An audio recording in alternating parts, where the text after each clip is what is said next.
Welcome back to the That Was Us podcast.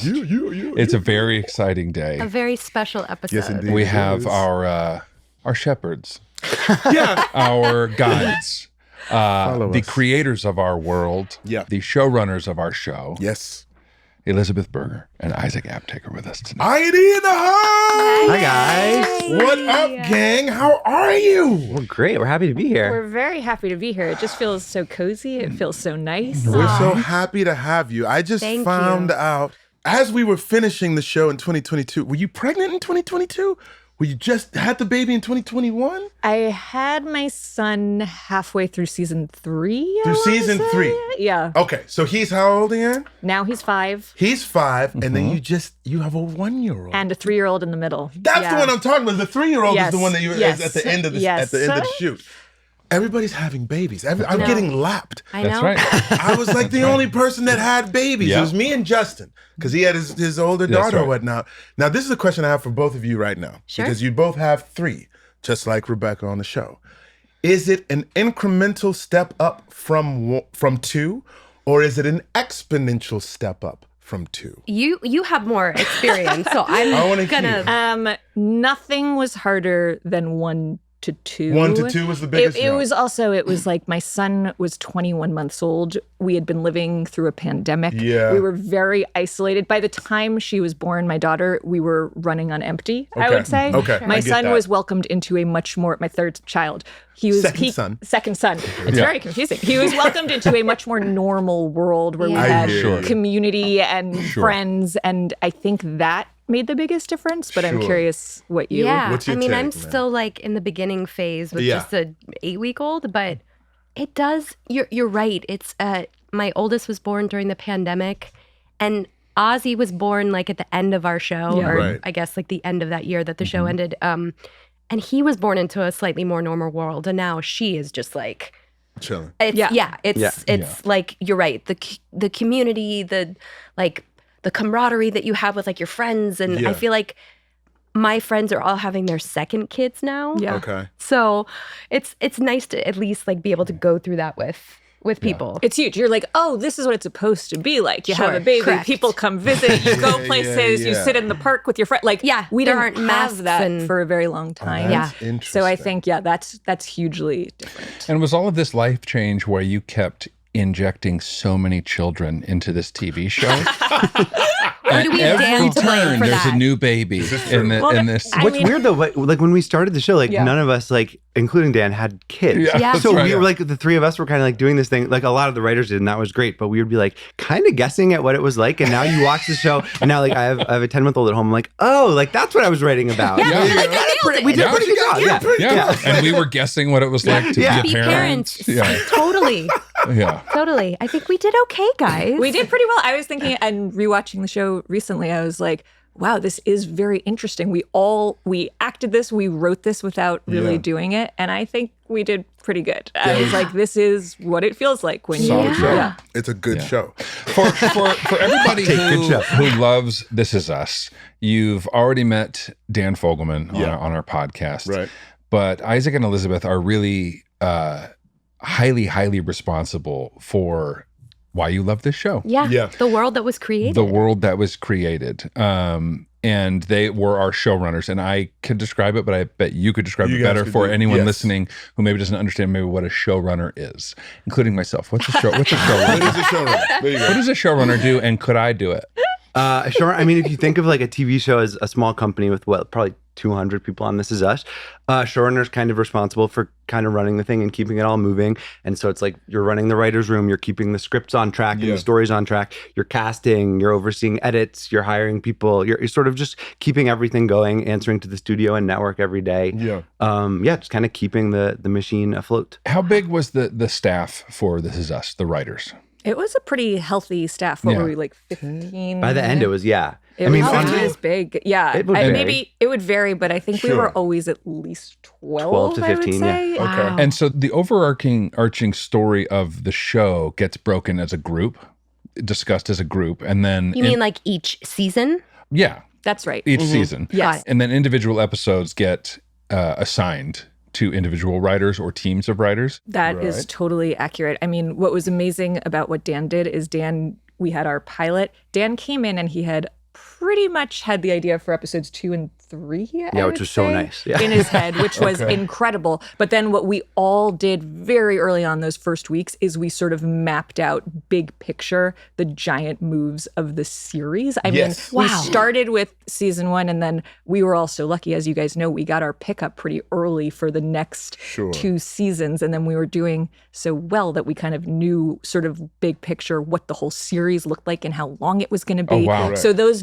big moves of like, you know, when do you find out how Jack died? When do you find out this? You know, we worked all of that out pretty early. Yeah, you guys would come in the room and see like there were just index cards everywhere. Yes. It was like very beautiful mind, just like every surface covered in writing. And as the show got more complicated, our coordinators had to keep track of like, wait, we said Randall's birthday was here and he was at that. Like, he had a party there, so we have to honor that. Like it got so. If I can evoke an image, the way in the 80s and 90s you might have walked into a child's bedroom and there was wallpaper on the walls. And remember how wallpaper used to have borders at the top? Yeah. And there would be like dancing bears all the way around the top of the child's room or something. You walk into the writer's room and around the top of the room, it looked like they were chasing a murder suspect. Yep. It was the time. It was the timeline. The timeline of the show. There was yarn and arrows and post-it notes. You guys, I don't know if you guys know the story. So obviously the first season and a half, we're trying to keep a secret of Jack's death and how he died. And so we had all over the walls the whole plan that detailed the whole thing.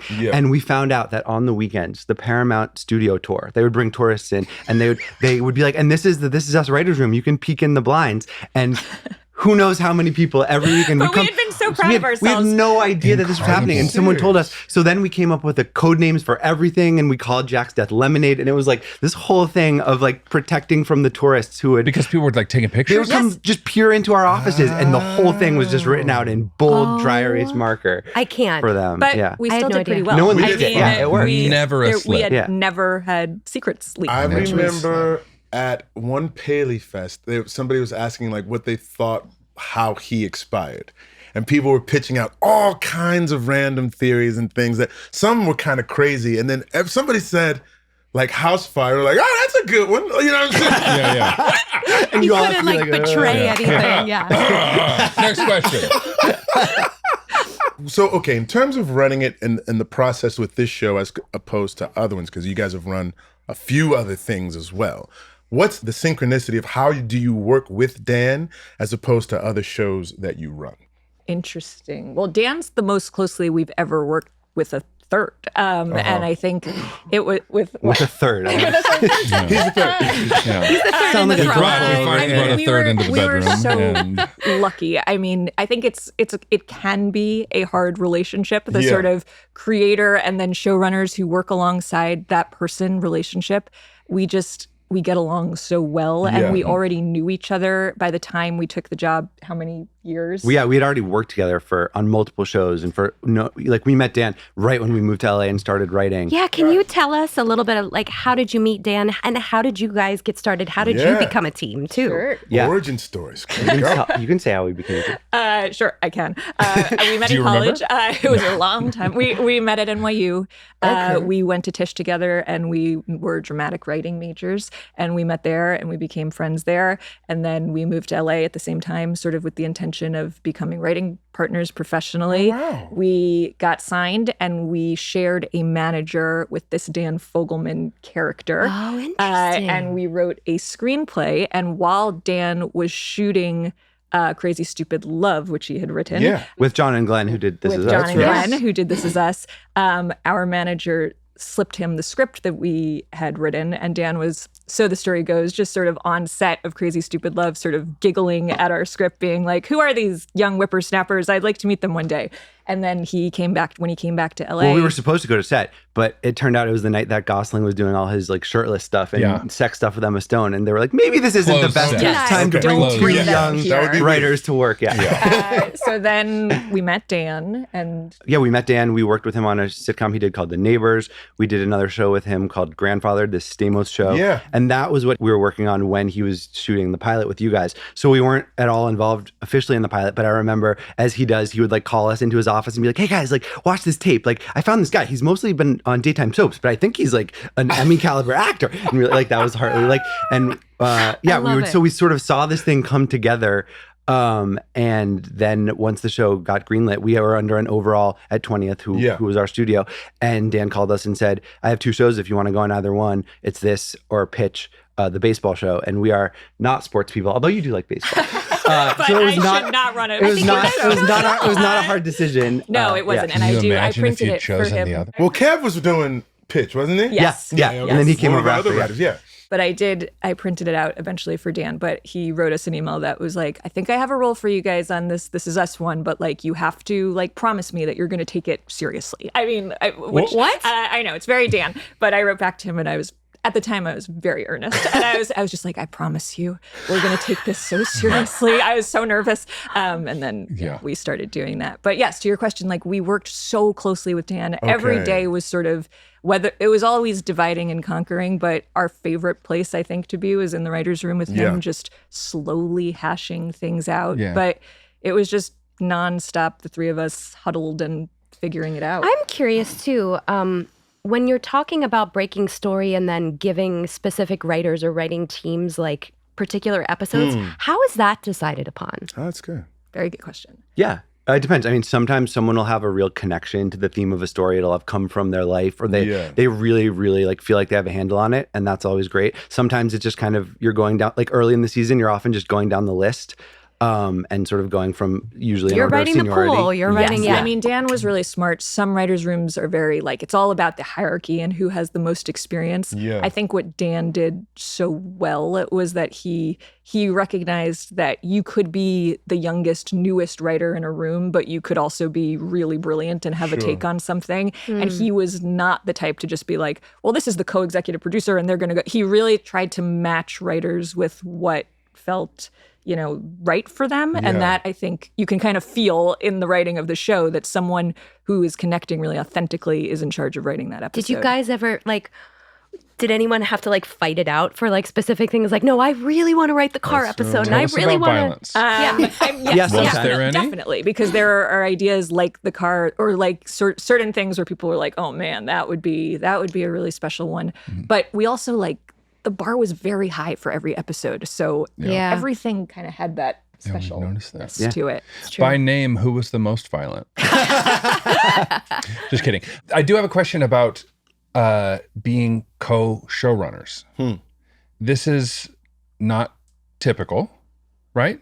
Usually a show is run by one person. It depends. I think 3 is not that. Although we had a third guy on another show. Yes. We like a throuple. I mean, it's such on a network show when you're doing 18 and trying to maintain the quality that we were and the ambition we were. It's really you need as many people as can share the responsibility if they all get along and see the same thing in their heads. And writing teams. I know we had a couple of David and Casey. David and Casey on the show.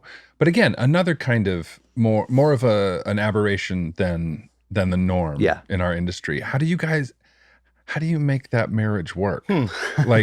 It seems such a specific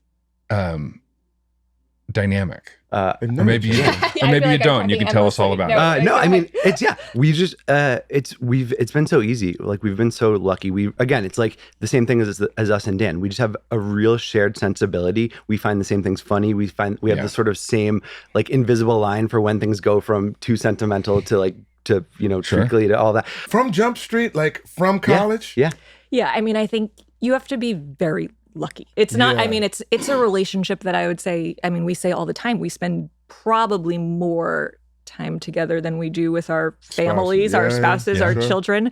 We're striving for more balance, but it's still the case. I mean, you have to really like being around each other and you have to really respect each other. And then I think you also have to grow together. I mean, we're very different. We met when we were 20 and 18.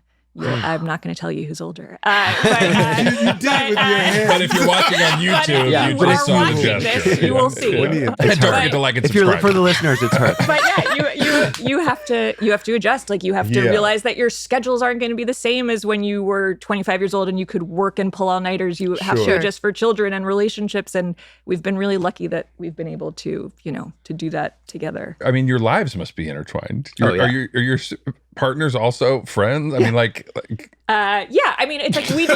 You know what I mean? Are. But considering the amount of time. Yes, they are. I mean, it's the kind of thing where Isaac and I, we see each other all the time. If we see each other on the weekend, we enjoy it and it happens, but it's not like we're just every weekend we're like, hey, what are you doing this weekend? Yeah. You know? I miss you. Yeah. But it's but yes, all of those, they are our littlest, our sons, our babies play together almost every day. Oh my gosh, I love that.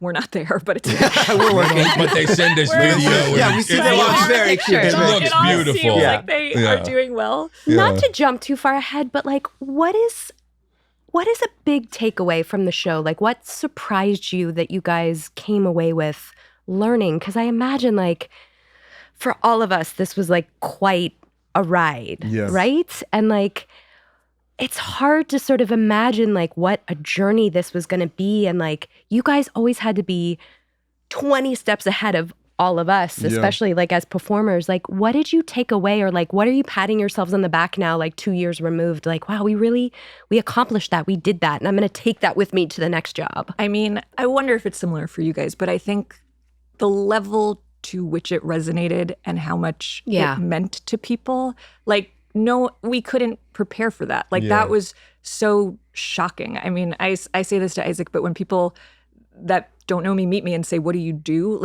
I still want to tell them that I ran This Is Us, even though time has passed, because I know what it meant to people and what it meant to me to be part of something that meant so much to people. It remains the seminal, at least professional experience of my life thus far. And it's going to be hard to match. Really ruined everything. Forget it. It's forget it. We're done. We're toast. Get rid of good stuff. You do. We'll be right back with more That Was Us.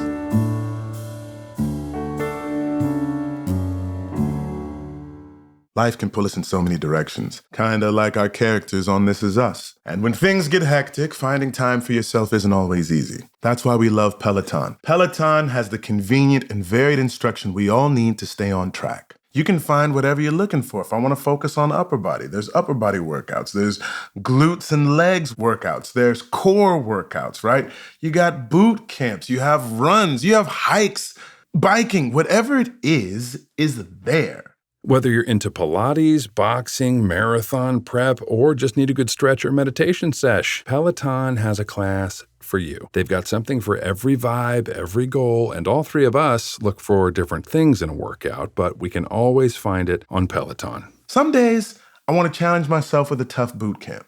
Other days, I just need a 10-minute walk or a calming meditation. Peloton gives you the ability to choose what you need, whether you're pushing yourself or taking it easy. And let's not forget the instructors. They are the best motivators out there. It's fun to imagine which instructors our characters would connect with. Like Randall, who's always pushing himself, would probably love someone like Robin Arson, while Rebecca might go for a more soulful yoga session with Aditi Shah. Allow me to give a special shout out to my girl Jess Sims for the dope Sim 60 that she always brings the pain on. Adrian Williams with the Thunder 45. I love you guys. And the class lengths are perfect. Whether you've got 20 minutes between meetings or just enough time to sneak in a quick workout while the kids are napping, Peloton fits right into your day. It's all about finding your push and your power, no matter what season of your life you're in. And with Peloton, you've got the variety and motivation to do it all. Find your push, find your power with Peloton at onepeloton.com.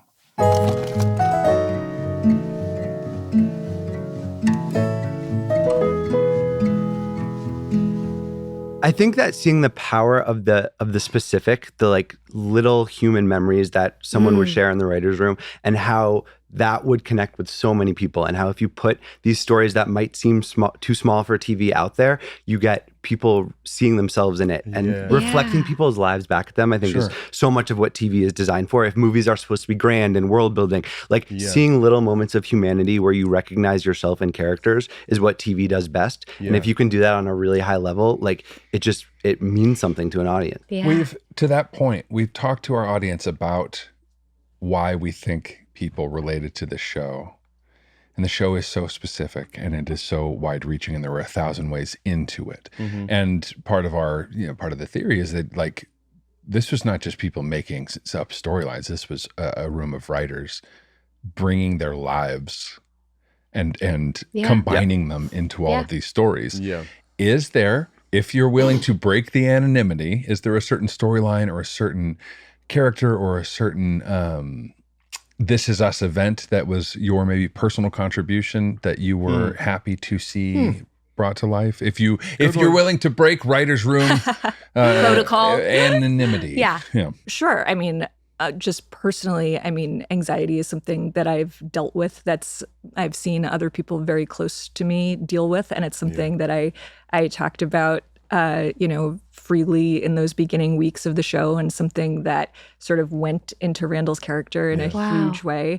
And I think is also what's so powerful, is that then I got to see it reflected in this man, which feels so different than me. So you got to see the way very different people experienced things, but also people were experiencing things that also felt universal. I think that was what I also take away, is that if you can find something that is both very specific to one man, but also universal to so many people, that combination, I think, was just have such an impact. Yeah. How about you? Yeah, I'd say for me, it's more like the little details and sort of the random moments of the fabric of my childhood. Like we would listen to Graceland was the only tape in my dad's car, so we would listen to that for Thanksgiving every year on the drive down. It was the only tape in my mom's car. No, it's a great album, but after a certain point, you're like, we gotta mix it up. You're going to Graceland. I get it. So like getting to like reach out to Paul Simon's people and like get that and put that in the show, or like we did an episode. I think it was Rebecca was in the hospital and Jack had the kids, and he made them corn sandwiches, like canned corn sandwiches, which was a thing that my dad would do whenever my mom wasn't there. Like, I remember in the production meeting, everyone was just looking at me like, I'm sorry, what is this? Like Andy Props was like, I don't know how to make that. And then and then there was a spot, the Today Show did a thing the next day. That's how big the show is. They were like, canned corn sandwiches. Like, what is this? And I was like, Dad, I told you it's not a thing. What a dad thing. Cool. What a dad thing. Such a dad thing, right? It's just like sugar on carbs on carbs. Like nothing. Not even cream. Just like the niblet. I can one up this one a little bit. Let's hear it. Boy Scouts camping trip. Yeah. One dad made us Tang sandwiches. What is that? With the powder? With the powder. Would he add a little water to like... No. He sprinkled the powdered Tang on white bread, folded it up like a taco, and handed it out. Wow. I can't. Wow. That sounds really bad. That might be worse than throw some corn on there, and that's a well-balanced meal for you. Old Tang corn. Tang sandwiches. That's brutal. That's such a dude. That's such a dude move. Nobody would ever do that. No woman is ever doing that. No. So anxiety and corn sandwiches. Yeah, there you have it. That's why we work. One thing that I noticed from coming into the writer's room is that I feel like they had a very strong sense of not only the characters, but they had a very strong sense of who we were as people. Because as you're watching the show, like you're watching the dailies, you see us in character and you see us sort of out of character as well and whatnot. So I'm curious, like, what are the things that you saw in us that like, you're like, you know what we should write towards? Because so-and-so already is sort of living in this place already that might help to sort of evolve the character even further. Oh, that's interesting.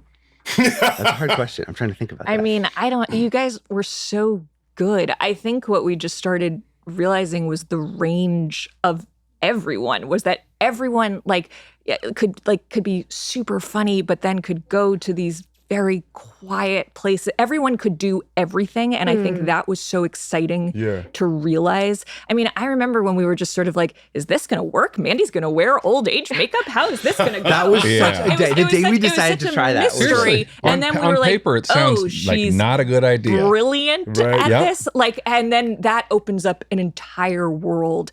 And then, like, yes, with you guys to see that you could carry these comedy scenes, but also be brilliant dramatic actors. I mean, you just, and then the voices were so specific. So you started to we could just hear you guys so clearly because it was so specific. And that made it all very easy. I kind of remember that shift when the two merged, where I was like, I got like a scene. I was like, oh, this sounds just like me. I kind of remember that, like maybe like 3/4 of the way through season 1. Yeah. Where it was like, oh, that's nice. I can do that. Look at that. That's in the groove. That's became real easy to memorize. What is it like for you all in terms of writing scripts? And I know they'll go through the script and they'll go line by line or scene by scene, and everybody will give notes on what they think should change and what plays, what doesn't. So it's very sort of scrutinized sort of thing. I'm interested in your take on actors who don't say the fucking words. Do you like that? Do you not like that? I am sitting right here. Yeah, I was like, ooh. No. But I'm saying like, is it a strong, because I'm sure it also varies from set to set. And I want to say this, like, if you're on a Sorkin set, you're going to say the line. Yeah. Like, there's I mean, scripty will be on you. To the comma. A very young, like, very, like, sort of skittish 25-year-old girl will come up to you and say, hi, sorry, but you said this and you were supposed to say that. If you were on Amy Sherman Palladino. Oh, yeah. You're going to say what's there. So I'm curious for you guys with Dan and whatnot, like, what kind of rules did you guys have for yourselves in terms of latitude versus not latitude? We were not a word perfect show at all. Yeah. But you guys were also so respectful. It wasn't like we had to worry about it. In particular, Milo, I remember he'd like call the office and be like, hey, can I come by? Like, we got to talk about this script. And I'd be like, oh man, does he want to throw out a story? Like, we're really behind. I hope and then he would come and he'd be like, is it okay if I say, Beck, we got to get to the party instead of Beck, we should go to the party? And I was like, Milo, of course, man. Like, buddy, you don't even have to, like, get out. Yeah. Get out. And right to right. Papers flying. Exactly. I can remember one time where we had like a little bit, there was this tension. It was season 3. And there wasn't huge tension. It was the argument between Beth and Randall. And there was a joke at the end of it that sort of undercut everything to try to diffuse the tension. And I remember it was one of you two guys, I was like, guys, I don't think I should diffuse the tension. And they're like, well, you try this joke. And I was like, I don't want to do a joke. I feel like Randall is known as being the person who sort of like brings things back in that sort of way because he's uncomfortable with it. I think I want to live in this discomfort of that. And you guys were like, okay, like, you know what I'm saying? Yeah. But that was like the one time that like we had that conversation. But I think it's like if it's working and like you have good writers and smart actors and everyone is trying to make the same show, which we very much were. Like that's like the best part of the process is having those conversations and be like, yeah, I think you're right. We shouldn't do that. Yeah. And that's very much what this always was. It was one of my favorite places to be. And I was saying this on a previous episode of the show. Like every pitch begins like, okay, the bad pitch is this. Because nobody wants to own that, like, I spent so much time thinking about it. Okay, bad pitch. Yeah. It's an easy way to hide. Yeah. And so I'm curious for you guys. I mean, you're running the show, but you've staffed and everything else. Talk to me about just like putting yourself out there and having the thickness of skin to be like, all right, didn't get that one. Like, what is that like for you guys? Yeah, it's not great. I mean, I remember the first couple of weeks of This Is Us, I just thought everyone was so smart. Like, I was so intimidated by the writing staff because every time anyone opened their mouth, it just seemed so impressive to me. KJ Steinberg, one of our writers, came in with just like a pre-planned monologue that was so beautiful about like a pitch. And I remember just being like, holy shit, this is scary. Like it was also the first few weeks were so intense of this show. Intense. Like, cause we were, like Elizabeth said, getting into these characters, talking big picture. And then we had all these guest speakers coming in to talk about sort of some of the issues the show was going to take on. There was like a camp, right? Like a boot camp. A boot camp of like, before we started. Yeah, of like adoption and eating disorders and all kinds of, and like, I think the first or second day, we had a woman come in and speak to like struggling with eating disorder her whole life and having to be hospitalized for almost rupturing her stomach. And we were all crying listening to this. And then the baseball show next door, Pitch, we saw their guest speaker were like 3 cheerleaders and we were like, wow, these are very different rooms that are happening right now. Dan mandate? Or was it him and Jess coming up with it together? It was like Dan from his office. I need guest speakers. Jess booked a lot. He did a lot. I mean, we really wanted it to be authentic and we wanted to get things right. So it was a lot of that. But yeah, it's nerve-wracking. I mean, I will tell you too, in terms of nerve-wracking, Isaac and I became co-showrunners with Dan halfway through season 1. That's right. So literally, we left the writer's room one day not showrunners, and then had to return to it as showrunners. And so the hierarchy shift. Dynamic shift. Yes, and also like that sort of mental gymnastics for myself of like, okay, now I'm going to sit back down at the table and I need to like sort of project that I know how to do this. You is slapped like it the and biggest, said, listen here, no, listen up. the most imposter syndrome, if I'm using that correctly, that I've ever had. And the writers make fun of me because they said that I sat down and that like I've purely from nerves, like my voice literally dropped like an octave, and I was just like, "Hello," like because I was terrified. I am your new boss. But you kind of, and I'm sure you guys have your version of this, of just sort of just faking that you believe you can every do time something. I go on set. Every time. Every day. Like, they're gonna find me out sooner or later. Yeah, exactly. We're doing it right now. Yeah, same. I would come in there a lot. Sterling was a fixture. I You guys would know. all come in, but he was a He fixture. was honorary writer. I came in a lot. Well, two reasons for it, and you guys can reflect this back to me. Because it was my second long-term show. I did 6 years on a show called Army Wives, and one of the things that the showrunner would always tell me is like, dude, the better I know you, the easier it is for me to write for you. So this idea that you can't come in and talk is sort of anathema. Just come in and say hi. Like, it doesn't have to be a big deal. You can just, do that. And I was like, okay. The open door policy was there. And I was like, I'll just come in and say hi. But it's also because all the storylines are so individuated, and everybody who watches the show thinks we're all around each other all the time. But you go on the Katobi track, you're on the Rebecca track, etc. So I loved seeing what everybody else was doing and what the trajectories for all the other characters were. Like, I was as invested in that as I was, maybe even more so to a certain extent. I was like, okay, Randall's cool, but like, what's going on with Jake? Was this Vietnam? Oh my God. I think my favorite part, like each season, was like sitting down with you guys at the beginning of the season, and you walked us through like Those were fun days. Yeah, and you were always like, "Do you want to hear what's happening with Kate?" And I'm like, What's going on with please. Kate? It's like we all were so invested in everybody else's story, and to a certain extent, like it all factors into the work that we're doing anyway. It's like you have to know kind of the big picture. You do. Yep. I mean, that's the thing. They would ask us all the time, like, do you guys know when Jack dies and whatnot? I'm like, yes. To your credit, you guys laid out this beautiful tapestry and map that we, in the present, we're always operating with this knowledge of like, this happened in our past. Yeah. Right? Because I don't know how, some people say in certain TV shows, they're like, no, I just like to take it one at a time or what have you. And I feel like if you're doing a play or a film, you have the beginning, middle, and end. Right. And so we can all sort of together help sort of chart the trajectory. Yes. And then I feel like sometimes, and I feel like there's a level of respect in this writer's room for actors that doesn't know. Sometimes you feel, and you can feel it when you're being played like a pawn. Just do, pawn goes here, you do that, and then don't worry about the thing that happens next. We'll let you know when that next thing happens. And you're like, all right. But because there was some sort of like shared collective experience or whatnot, like there was buy-in and there was a mutual respect, and it's like, oh no, we're all kind of doing this thing together. Like they're on the words, but like I have thoughts and feelings and ideas, etc. And all of it felt respected all the time. And I feel like it's not that way on every show. No. It's not. You just asked them about this, and I want to try to present a follow-up. The idea of walking away from these projects that you spend so much energy on. In our show, there must have been things that you felt very passionate about or very invested in that hit roadblocks, and we're just like, we're not going down that street. Yeah.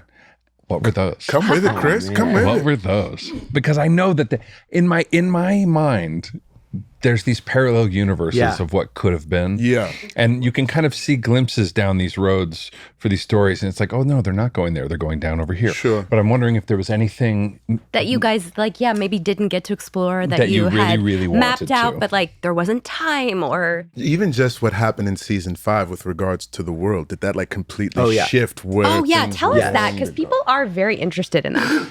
How did COVID and... Yeah, there was that was a huge conversation of how to tackle COVID on the show. Yeah. And we had already shot and aired that story that flash forward story where you realize Rebecca in a state of Alzheimer's has wandered into a Chinese restaurant. Yeah. And and that would have been in the thick of COVID. And of course, when we made that, we didn't know COVID was a thing. Yeah. And so there was talk of, did we show, would it be irresponsible to have that? And people weren't wearing masks because this was when that was a big point of contention. Sure. There was so much, the show had so many eyeballs on it. And there was such pressure at that time to represent COVID appropriately and safely. And that was just, it felt like there was just such a weight on just doing right by the world and the time we were in, and then much less delivering on all the narratives we had already crafted that didn't have COVID in them. Yeah. So that was a big rearrange. That was a big rearrange. And then, I don't remember too many paths not taken that I've been bummed about. Okay. We really did do most of the stuff we planned. Yeah. But we did, what I remember are just sort of the passionate debate days. We got in, I remember going at it with Dan because he had this notion of Randall and Beth having another child and Beth getting accidentally pregnant. And I was infuriated. I think it was because I was pregnant at the time, expecting my second. And the idea of you can't do this to me, Dan. Beth. Just something about it where I was like, that's not what Beth wants. And he was really trying to, and it was one of those days where we just went back and forth. That was more than a day. That was maybe the closest something came to happening that yes. And then Dan and I were of course texting offlining about that we respect each other's opinions. It didn't happen much, but it got heated. It got heated, and then that was one that didn't end up happening. And then one where Dan was right, was that I was heated about was not being sure if we should do our Alzheimer's storyline, and just being and that was another one that the writers we discussed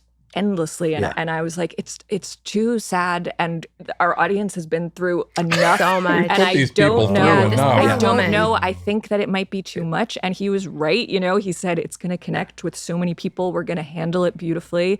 Mandy's going to be extraordinary, and it's going to be really sad, so though. meaningful. You were right too. It was so sad. Thank you. So sad. This is also life, though. It just seems to be so hard, and it can't get any sadder. And if it gets any sadder, I'm not going to be able to take it. And then it gets a little sadder. You're right. Yeah. And it turns out you can. Yep. And you can. That's such an interesting argument to have had. We were doing a live chat on a YouTube for the episode where Chrissy came on, and a lot of people in the comments were talking about the divorce storyline. Was that something you guys knew about early? Yeah.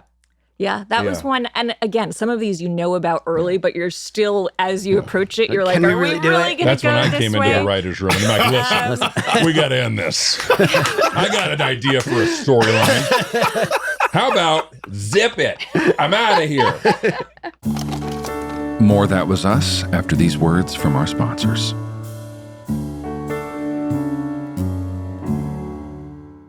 Sterling, bath time at my house used to feel like trying to get a cat into the water. I'd be out here making deals, bribing, with more bedtime stories, or negotiating like I was closing some kind of $1 million deal just to get the kids into the tub. I feel you, bro. But let me tell you something. Dabble and Dollop changed the game for me. It's not just bath time anymore. It's a full-on experience. All natural, clean, vegan, tear-free bubble baths, body washes, shampoos, lotions, and even bath bombs. Without all the gross stuff. No artificial dyes, no parabens, no phthalates. Just pure, simple, good-for-your-skin ingredients. As a mom, I love when something is fun and safe at the same time. These products were created by a natural ingredient expert and mom of 3, so they are made with kids in mind. They work for all skin types, even the littlest ones with sensitive skin. They've even earned the Good Housekeeping seal of approval. Yeah, right now, Bear really loves the melon and the lemon, and Aoife goes like straight strawberry, like hard strawberry. Oh, and big news, Dabble and Dollop is now at Target. That's right. You can grab their bath bomb variety packs and 6 of their bubble bath scents nationwide in Target stores and on Target.com. There's something about seeing it on the shelf, grabbing a bottle and tossing it in your cart next to the stuff you didn't even mean to buy. Bro, you go in for one thing, you walk out with a full cart. But this time, at least you're leaving with something that makes bath time easier. So next time you're at Target, swing by the bath aisle and grab a bottle. Or if you're more of an online shopper, head to Target.com. And if you want an extra deal, visit dabbleanddollop.com and use the code ThatWasUs15 for 15% off your first purchase.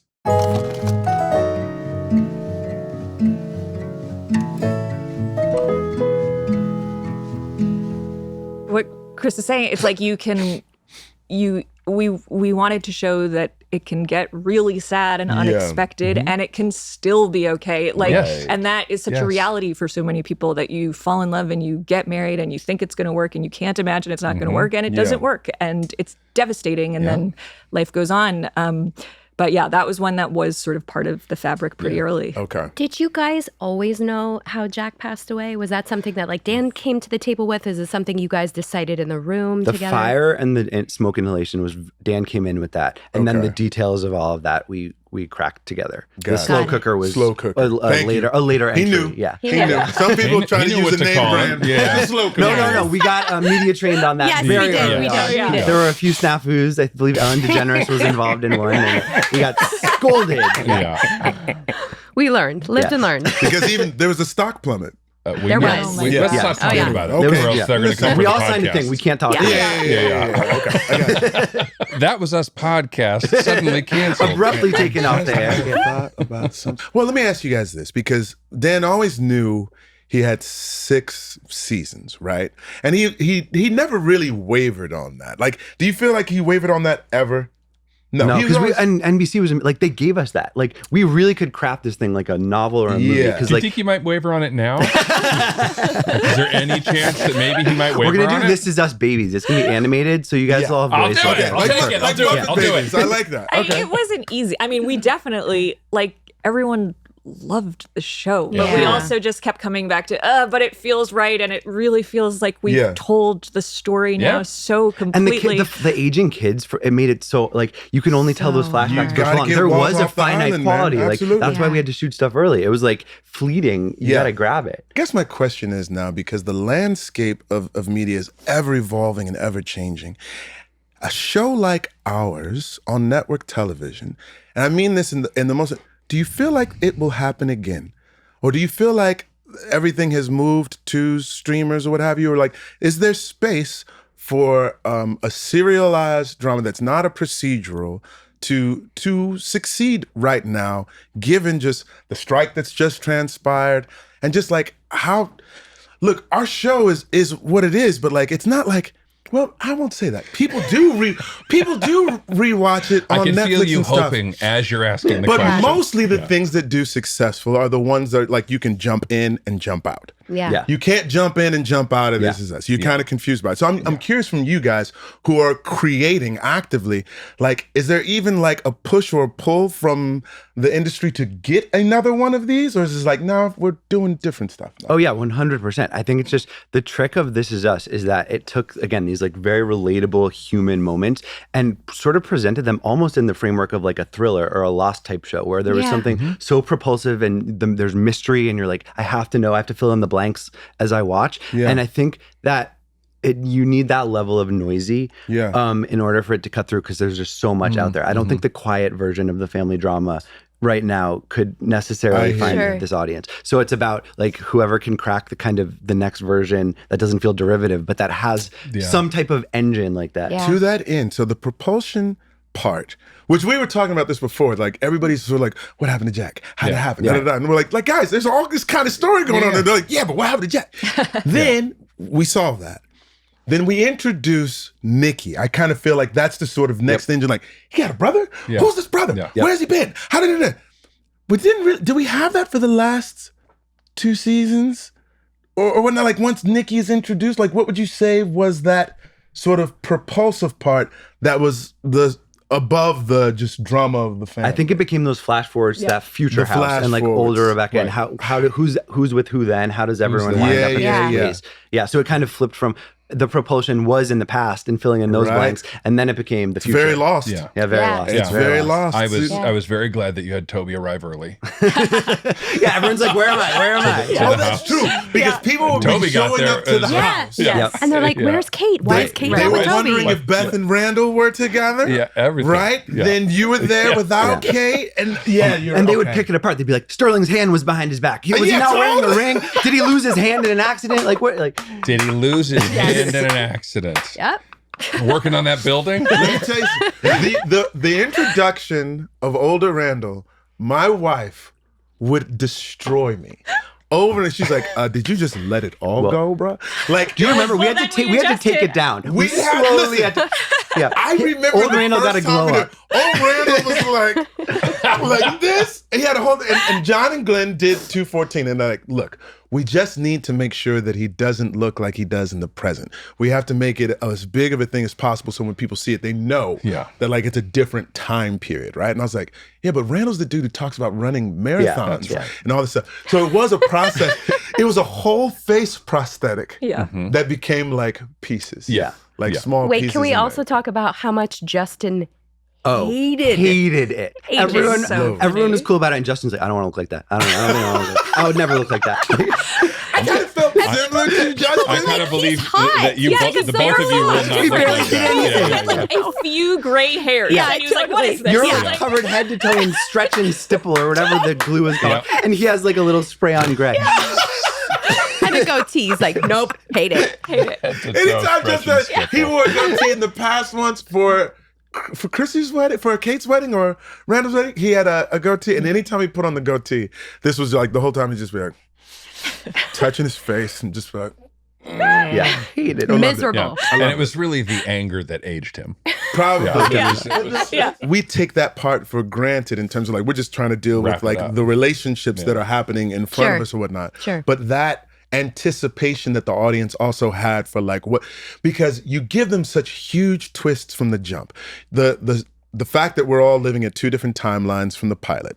The fact that Jack after 102 was like, "Who's this Miguel? And he married to who?" Yeah. Like that was like, so like you've already sort of like stoked this anticipation. What are they going to do next? And you guys kept, that must have been the hardest part. What's the hardest did you part? feel that responsibility of like, oh gosh, we've got to keep that propulsive energy going? Yeah, I think Sterling, you nailed it, which was Nikki and that relationship and Vietnam as an engine for season 3. We were like, that was huge for us. We were like, we have now another season of the show that is going to feel completely different, and it's going to sort of fuel the entire season. Right. And then it did get harder because we had those flash forwards, but it was a little smaller after that. It was a little bit more intimate in terms of most of the week-to-week stories, and they became a little bit more grounded without that element to it. Mm-hmm. And that was challenging. So I think then it was sort of about, okay, like we don't have that kind of big thing sort of fueling these last couple seasons.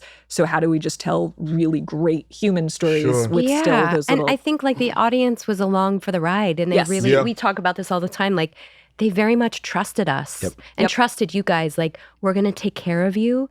We're gonna land the plane. Don't worry. Like, just stick it out with us. And they did. And I think that allowed for some of those like smaller storylines because people were so invested in these characters already. You guys would do things, and they're usually probably what, I guess you guys, I heard this term Dan dates, like a mandate from Dan, where he would come up with stuff with characters not involved. Like I'm thinking of the FaceTime. Oh, the video chat guy, Yeah.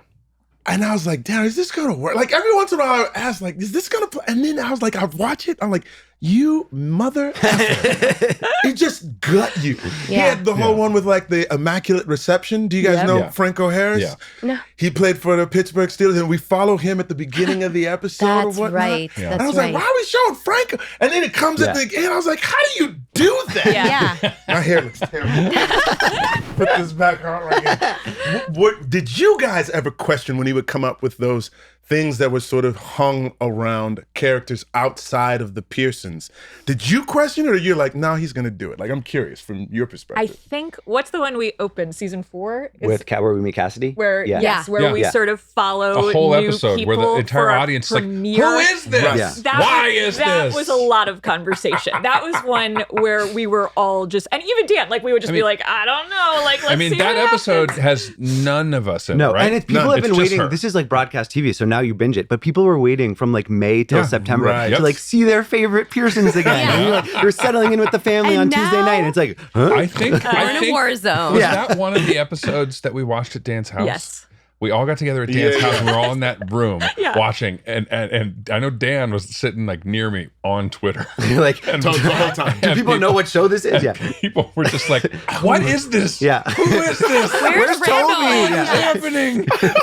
Like, that was surreal. Yes, a lot of conversation. But Mandy, I think to your point, like people trusted us by then. And we had earned so much goodwill, I think, and trust that they were able to go for the ride. Like we might have gotten a few angry tweets of where are the people that I love and that I tuned in to see. Yeah. But overall, like people went with it. And what also was so cool was how they learned the language of our show and the timelines. Like at first it was like, will it be confusing to be in 2 different timelines? Right. And then it was like, we can do 8 timelines. Like we can, we had people, a few. and people like really went with it. And they somehow like sort of expanded sort of their minds in terms of what they could follow in terms of all these different ways that we would jump around. And when we would do those trilogies of 3 episodes that would take place over the same day from different perspectives, I mean, that people could follow those across 3 weeks. Like that is ambitious and demanding of an audience. But I think like we trusted that they could and people loved it. Yeah. Is there anything that you guys remember in particular in terms of how we played with structure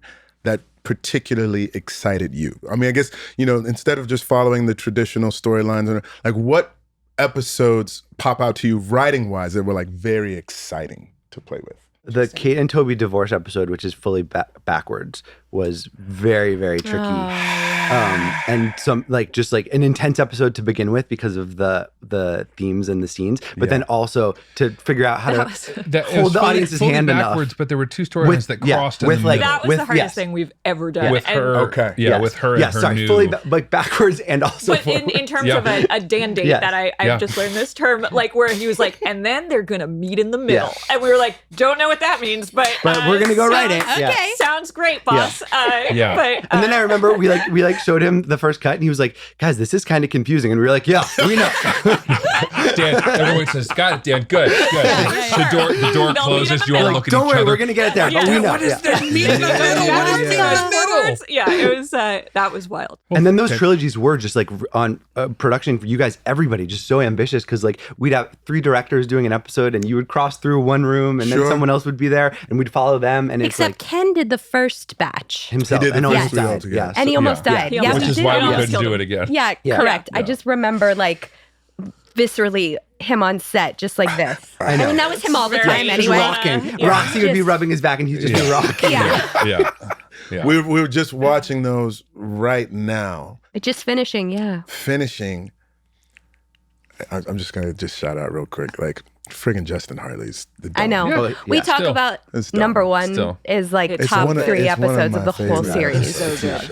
Okay, that's it. He's unreal. And that whole trilogy, I think, is pretty unbelievable. Hand me your business tracker. We just want to give you a little bit of love. Thank you for joining us today.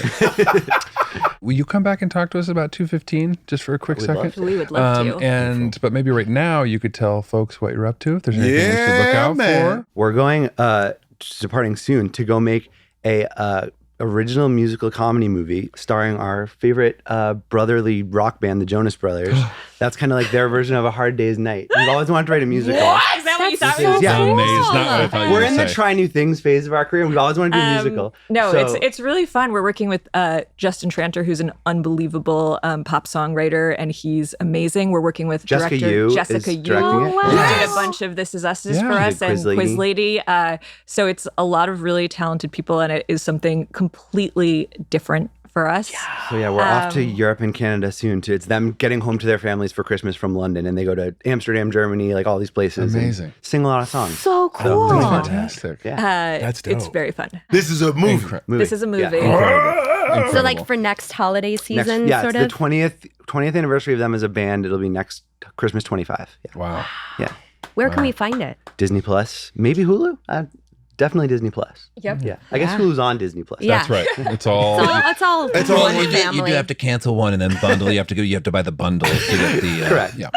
How many seasons? How I Met Your Father? We did 2 of those. You got 2 of those. And Love. 3 seasons of Love Victor. 3 seasons of Love 3 Victor. seasons of Victor. Killing the game. And you also did the movie. You did Simon as well. Love Simon. We did Love Simon. We did a couple other movies. I Want You Back. But yeah, we have fun stuff cooking. We got a project, hopefully with Mandy down coming up. Hopefully. That's why she got all dressed up. Yeah, I was going to say, hold the phone, bury the lead. If the two of you would just confer and just decide who wants to look in the camera and say that was us. That was us.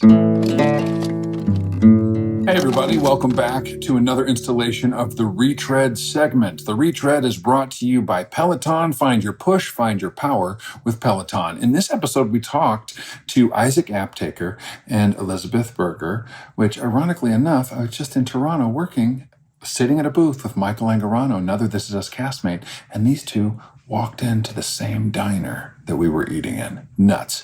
On this retread, we talk about the importance of mutual respect when it comes to working in a creative partnership. We talk about creative synergy when working with the creator of the show, Dan Fogelman.